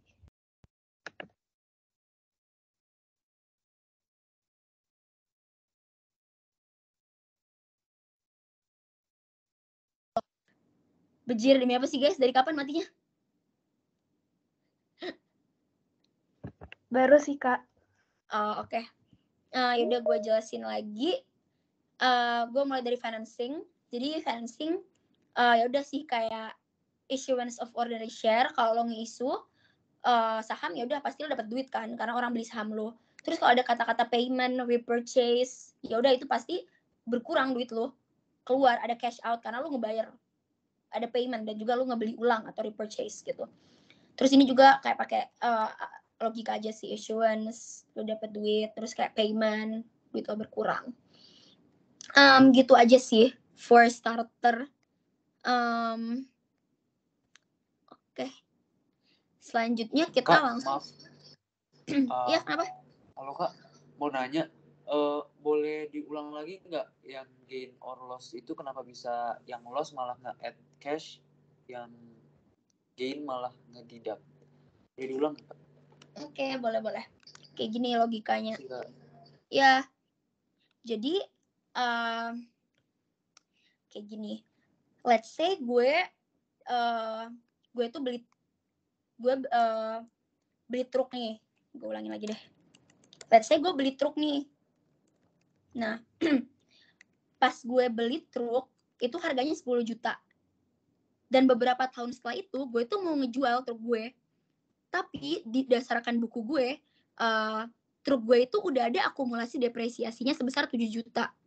Jadi, lo pasti kesini ngeliat kan di balance sheet itu, kalau lihat misalnya aset, ada gini, aset truk, terus ACC depre truk 10, terus 7. Nah, jadi tuh yang masuk di balance sheet lu ntar 3 gitu. Nah, ini tuh yang terjadi di balance sheet gitu. Nah, let's say gue lanjut lagi ya, gue beli truk harganya 10, ACC depre-nya 7 juta, jadi book value gue cuma 3. Book value dari truk gue itu cuma 3 juta, seperti yang ada di balance sheet, 3 juta kayak gini. Nah, let's say gue ngejual truk itu di tahun ini. Gue jual harganya tuh dengan harga 4 juta. Nah, berdasarkan ilmu akuntansi, itu gue dapat gain kan, gain gue 1 juta. Nah, gain gue 1 juta itu ada, bisa gue katakan sebagai gain, karena gue tuh ada akun namanya ACC depre. Karena ada pengurang dari harga truk gue yang aslinya. Padahal mah di dunia nyata nggak ada, duit gue tuh nggak keluar 7 juta. Itu cuman akun aja untuk nge-adjust value dari truk gue. Jadi yang biasanya ini tuh biasanya disebut sebagai non cash item gitu. Nah, wait bentar. Nah, oleh karena itu hasil gain ini adalah gain yang sebenarnya nggak ada, bukan nggak ada sih, kayak kalau gain kan pasti lo udah juga catat cash kan. Jadi kayak let's say lo beli, ntar lo kalau bikin jurnal itu ntar kayak dapat cash bla bla bla, terus gain on sale, terus whatever apapun yang lu jual truk gitu. Nah, lu dapat akun cash gitu kan. Nah, jadi cash ini udah lu hitung sebenarnya. Cash ini tuh udah lu hitung masuk di dalam balance sheet di akun lu yang cash. Tapi lu tuh juga masukin penambahan lagi di akun lo yang gain gitu loh. Jadi supaya balance cash itu, supaya cashnya itu bener-bener kayak realita, lo tuh harus didak itu, karena itu sebenarnya nggak ada gitu loh. Nah, the same goes with loss. Jadi kalau loss lu ada, loss kan seakan-akan kayak cash flow kurang kan, cash flow berkurang, padahal lu nggak berkurang, itu kelihatannya seperti berkurang karena lu masukin accumulated depreciation aja sebagai value dari truk lo yang lu jual atau barang-barang lo yang lu jual lainnya gitu, makanya lu add supaya itu tuh balance gitu loh. Kayak gitu, agak susah sih nangkepnya, cuman kayak that's the logic aja sih. Paham nggak guys? Oke Kak, paham Kak. Jadi intinya biar balance saja, kita nge-deduct cash-nya, ya kan? Iya bener. Sama sebenarnya kayak ini sih, kayak depre itu kan nggak cash kan. Maksudnya lo kalau ngehitung depre di balance sheet lo itu sebenarnya nggak ada, duit lo nggak keluar. Sementara kita kan bikin cash flow. Cash flow itu intinya lo tuh pengen nulisin semua cash flow yang berjalan. Kayak pemegang saham tuh pengen tahu cash flow tuh ada berapa. Dia nggak pengen tahu depre lo ada berkurang berapa, dia cuma pengen tahu cash. Nah, sementara untuk buat cash kita tuh pakai angka-angka yang ada di balance sheet. Tapi di balance sheet itu angka-angkanya kan nggak cash flowable ya, kayak ada depresiasi, ada amortisasi. Nah, itu yang harus kita adjust kayak gitu. Oke. Gua anggap udah paham ya. Makasih Kak. Oke. Emang agak ini guys, agak nggak masuk akal aja. Kayak ya udahlah guys. Ini salah kalian karena kalian masuk akuntansi. Oke. Sekarang kita langsung lanjut ke problem cash flow. Nah, seperti biasa, kalau di cash flow kalian pasti dikasih comparative adjusted trial balance. Dan biasanya kalau kalian beruntung kan dikasih difference-nya sih, kalian nggak usah hitung ulang. Cuman kalau Depak lagi jahat, dia nggak ngasih, jadi kalian harus nulis sendiri difference-nya atau selisihnya. Nah, ini kalian udah dikasih, terus kalian disuruh ada additional information nih, ada cash dividend, ada long term investment, terus info-info lain deh. Nah, terus kalian disuruh bikin a direct cash flow statement for the year ended di tahun itu. Ya udah, kita moving on pertama dari cash flow dari operating. Kayak operating yang pertama kita bikin cash receipts from customer atau cash yang kita dapat dari customer. Nah, ingat kalau misalnya kita bikin yang pertama cash receipt dari customer, yang bisa kita lihat adalah angka dari penjualan kita atau net sales. Net sales ini apa? Itu adalah sales revenue lo kurangin sales return. Kita cari di sini sales. Oke deh, kita langsung dapat nih sales di tahun yang sekarang. 13.600 dikurangin gimana cara ini? Nah, ini dikurang sama sales return. Ya udah 13.300. Nah, yang kayak gue bilang tadi di sini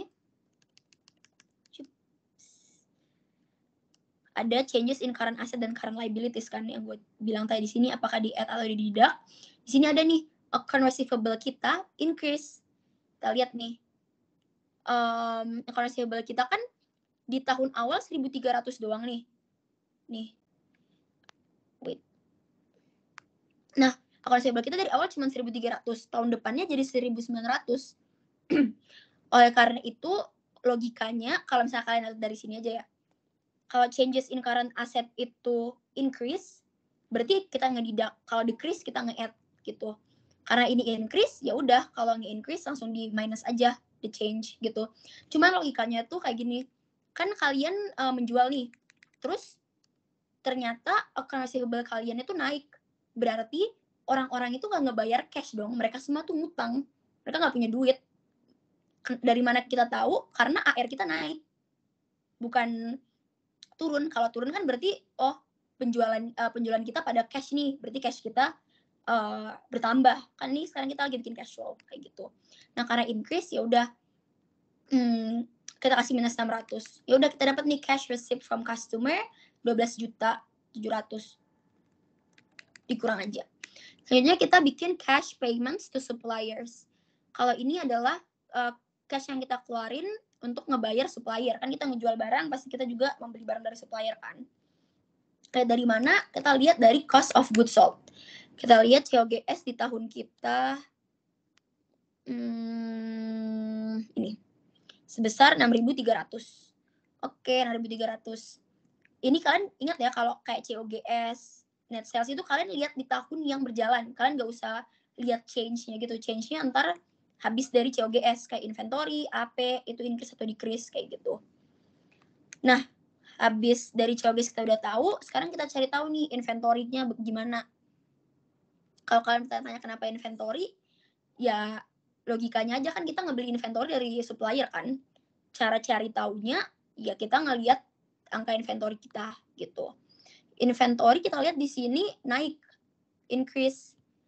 Nah, let's see. Kalau kayak tadi lagi, kalau inventory kita increase, itu kan current asset kita kan. Kalau increase kita kasih angka negatif sesuai dengan rumus yang tadi.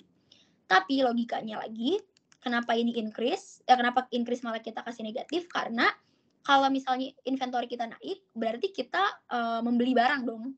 Kita beli inventory dari supplier kita. Kalau kita membeli inventory, berarti kita keluar duit. Makanya negatif gitu. Negatif kan artinya cash kita cash out gitu.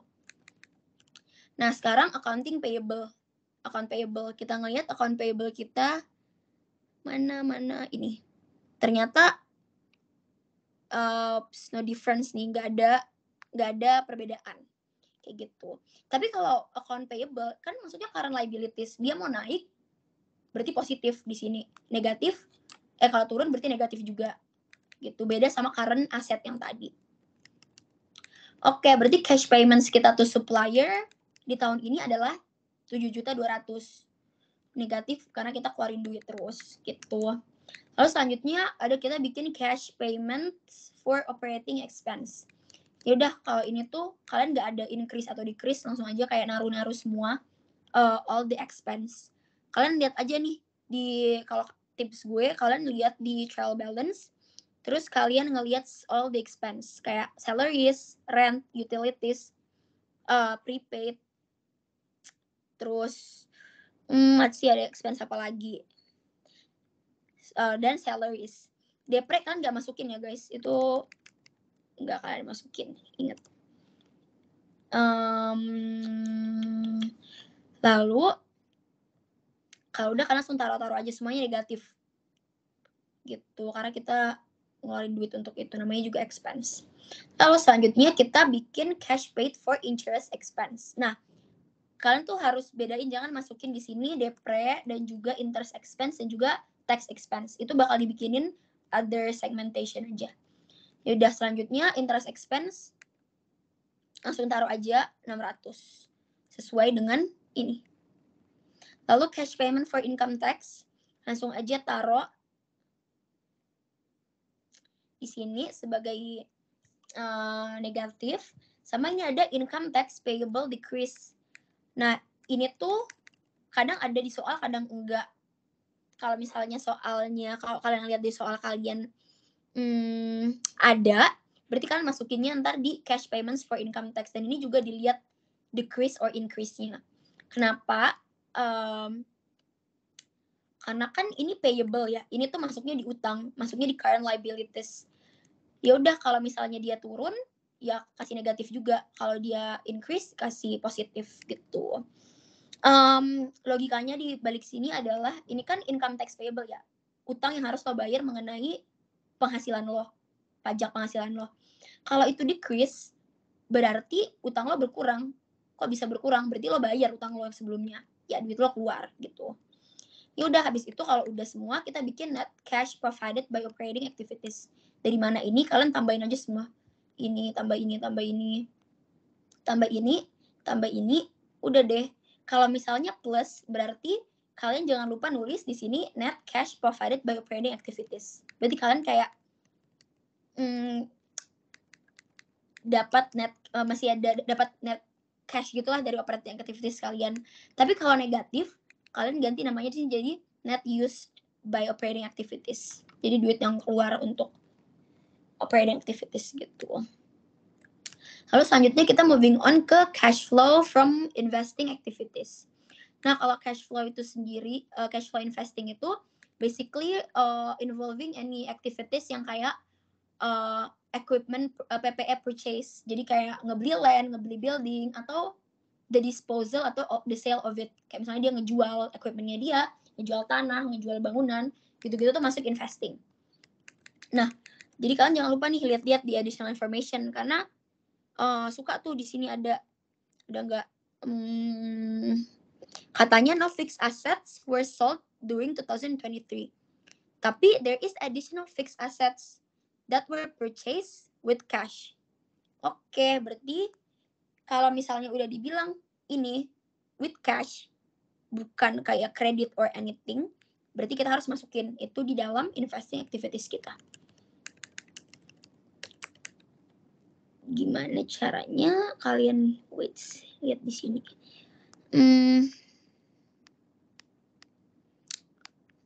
Lihat di fix. Wait ya guys. Nih, kalian lihat di fixed asset. Highlight. Di sini dari tahun pertama ke tahun kedua ada difference kan. Nah, itu tuh jadinya di-assume 3,9 ini adalah aset yang baru dibeli. Yang dibeli dari additional information katanya pakai cash. Ya udah dong, kalau pakai cash kita kasih masuk. Ya udah. Equipment PPE purchase sebesar 3,9. Gitu. Terus ada investment sales sebesar 6 juta. Gitu. Itu investment sales-nya.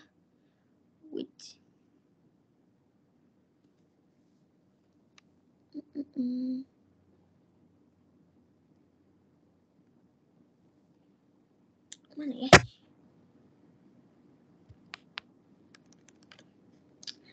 Which ini kayaknya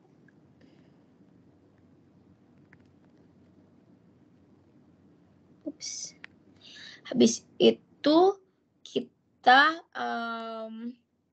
moving on ke, jadi kalian lihat ini net cash used by investing activities, kalian tambahin aja.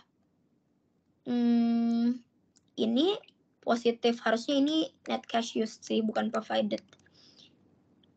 Net cash provided, bukan used. Oke, habis itu kita moving on ke cash flows from financing. Kalau financing ini, itu tuh lebih ke kalau misalnya ada bond issuance atau share issuance gitu-gitu. Jadi emang basically cash dan yang keluar atau masuk yang emang pure untuk nge-finance gitu. Yang pertama ada bond issuance sebesar 1,2. Bisa langsung dilihat aja. Wait.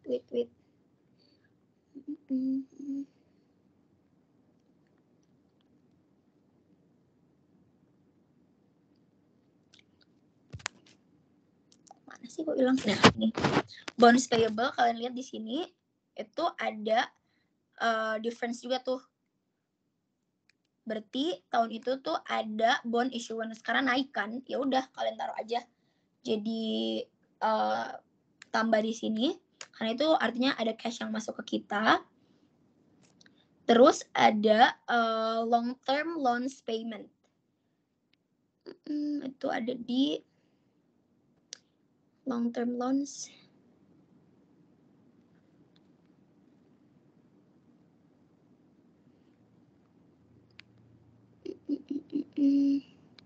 Nih, lihatnya dari sini. Ini soalnya kalau kalian lihat, ini tuh harusnya negatif lagi kok enggak ini ya. Intinya kita ngebayar ada payment gitu. Kita ngebayar long term loans kita. Jadi ini harusnya negatif. Lalu habis itu ada cash dividend payment yang hitungannya itu ada di bawah sini. Kalau kalian mau lihat, ini tuh cukup susah. Biasanya tuh di soal dia tuh ngasih tahu net income-nya tuh berapa supaya dividennya tuh kalian gampang nyarinya gitu loh. Nah, karena di sini nggak dikasih, kalian harus nyari sendiri. Cara nyarinya itu adalah kayak gini. Kalian harus cari tahu net income-nya. Net income kan lu cari dari sales, lu kurang dengan sales return, lu kurang dengan COGS, hasilnya jadi Hasilnya ntar lu kurangin lagi dengan all of the expenses yang ada, including income tax, interest expenses, dan lain-lain. Lalu dapat nih net income. Nah, net income-nya ntar lu pakai untuk nyari dividen. Dividen itu cara nyarinya adalah beginning balance of retained earnings, lu tambah net income, terus lu kurang dengan ending balance retained earnings. Gitu. Logikanya dari rumus ini adalah dividen kan itu selalu diambil dari retained earnings kan. Terus kalau misalnya cara cari tahu berapa dividen lo di tahun itu adalah dengan melihat saldo akhir dari retained earnings lo. Jadi kayak perubahannya gitu loh. Tapi sebelum itu beginning balance lo harus lo tambahin dulu dengan net income. Net income di tahun itu. Kayak gitu. Terus wait.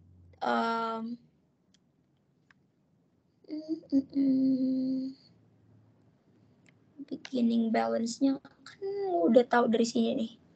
Beginning balance ini kan retained earnings, beginning balance-nya itu segini. Terus lo tambah dengan net income yaitu 5020.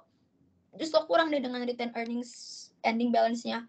Yaudah lo dapat dividennya ini segini. Nah, ntar dividennya di sini. Hasilnya kalau udah, nanti lo bikinin akun tulisannya net increase in cash. Gitu. Kalau misalnya kenapa ini cuman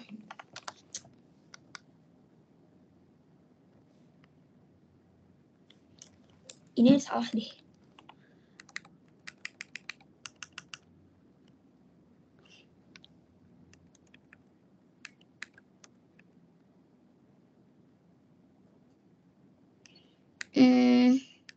Ini kurang.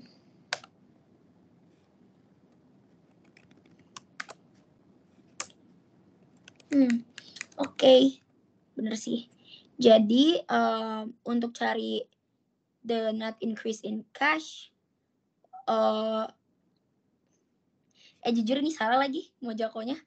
Jadi sebenarnya tuh guys, cara cari net increase in cash-nya itu lo nambahin net cash provided by operating, terus habis itu investing, terus financing. Nah, caranya tuh lo kalau udah lo dapet, terus lo mau tahu nih bener atau enggak, lo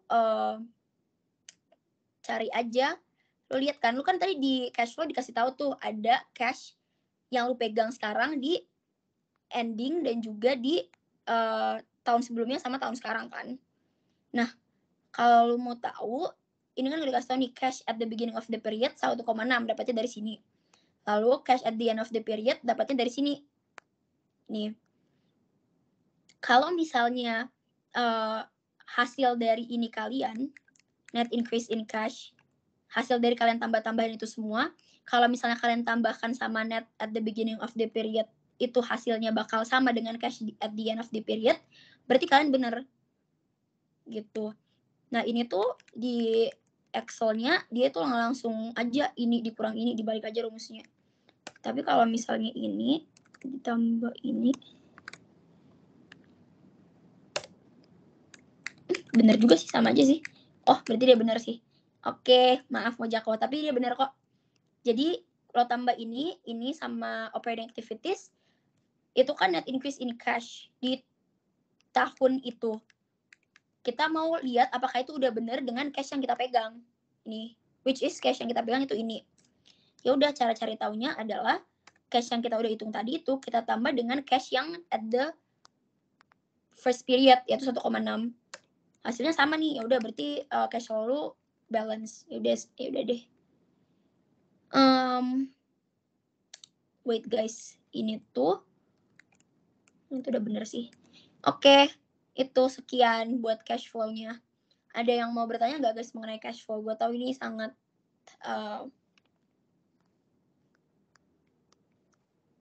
membingungkan. Oke, ada yang mau bertanya nggak?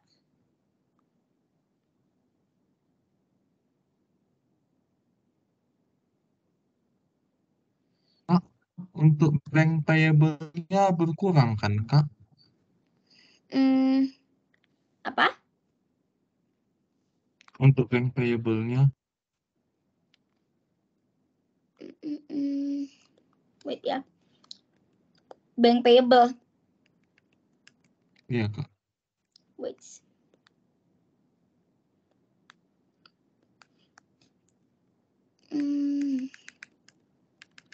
Ini tuh tadi gue salah sih. Ini ini tuh long term loans payment-nya itu dari ini nggak ada lagi ngasih tahu. Wait ya.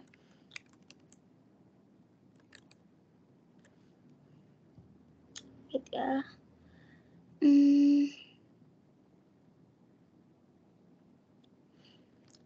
Jujur ini gue nggak tahu lagi. Yang ini tuh gue tuh juga tadi mikirnya dikurang kan. Makanya gue bilang tadi harusnya ini dikurang.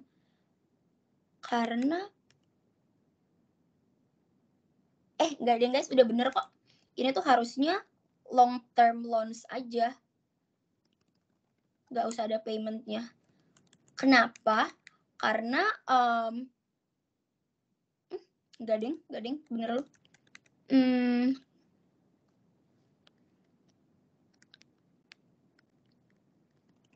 Jujur, gue nggak tahu sih kenapa long term loans payment-nya ini malah jadi positif di sini.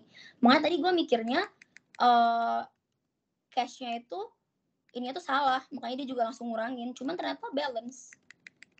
Jadi gue nggak tahu deh, gue kayaknya bakal nanya divisi accounting SPA buat nanyain itu. Baik, Kak. Makasih. Oke. Karena kalau misalnya udah ada kata payment-nya emang harusnya negatif sih yang kayak gue bilang tadi. Cuman apparently ini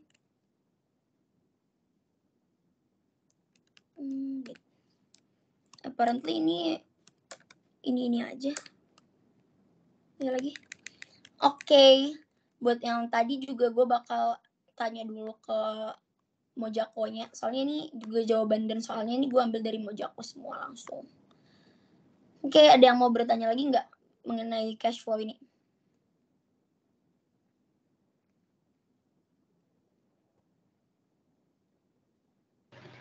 Kak, aku mau nanya.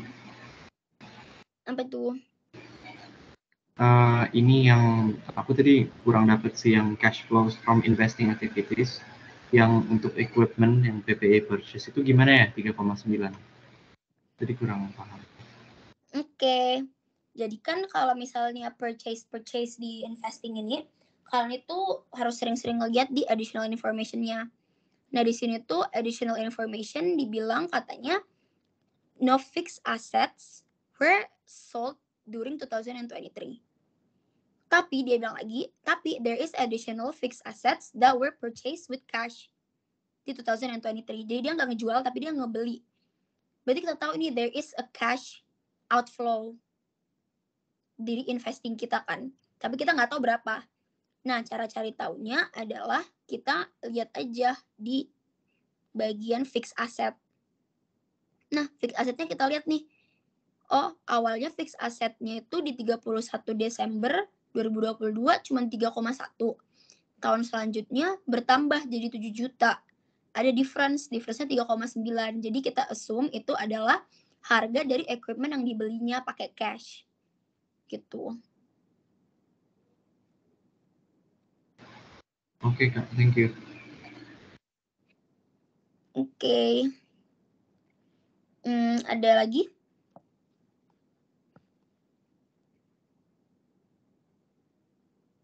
Oke, kalau nggak ada, gue selesaiin kalau kayak gitu. Makasih banyak ya guys. Ntar ininya gue bakal kasih ke Ade untuk di-share. Sama tadi ada pertanyaan-pertanyaan yang kayak salah itu yang ini sama yang kayak nomor 1 tadi. Ntar gue bakal kasih tahu Ade juga. Oke, thank you guys. Good luck ya ntar di UAS PA-nya.